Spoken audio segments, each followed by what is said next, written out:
Bonjour à tous. Donc voici maintenant le cours sur les probabilités conditionnelles. Je vous avais demandé donc de faire l'activité 1 page 100. Je vous ai envoyé tout à l'heure le corrigé.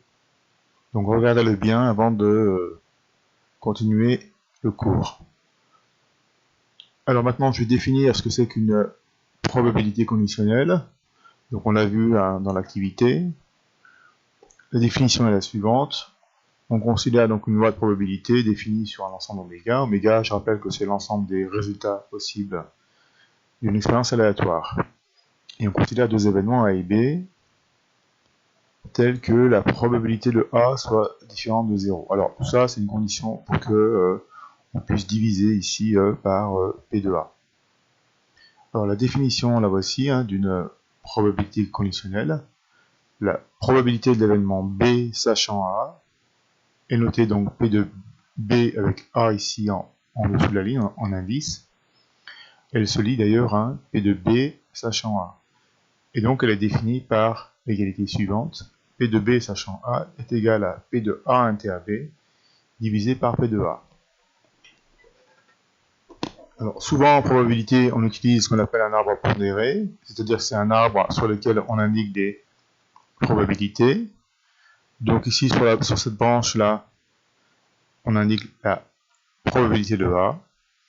Par contre sur la branche ici qui relie A à B, ce n'est pas la probabilité de B qu'il faut inscrire, mais la probabilité de B sachant A. Alors, ce que j'ai marqué en rouge ici en probabilité, c'est ce qu'on appelle un chemin. Et il correspond à l'événement A inter B. Alors, on déduit facilement la définition ici d'une probabilité conditionnelle, que la probabilité de ce chemin, donc la probabilité de A inter B, qu'est-ce que c'est? C'est P de A fois P de B sachant A. C'est tout simple.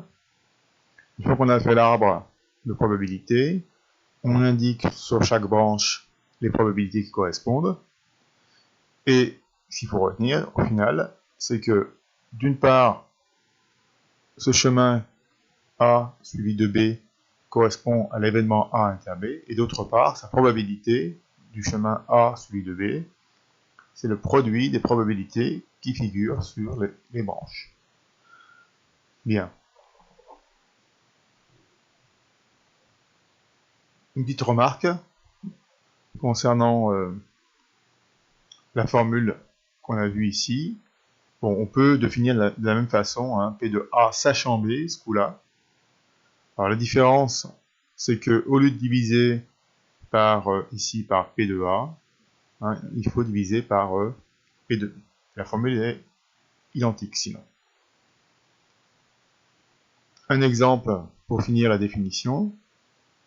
Donc on vous dit, un service après-vente a constaté que les retours d'un appareil sont dus dans 30% des cas à une panne A, dans 40% des cas à une panne B, et dans 3% des cas à la simultanéité des deux pannes, ça veut dire dans 3% des cas aux deux pannes en même temps.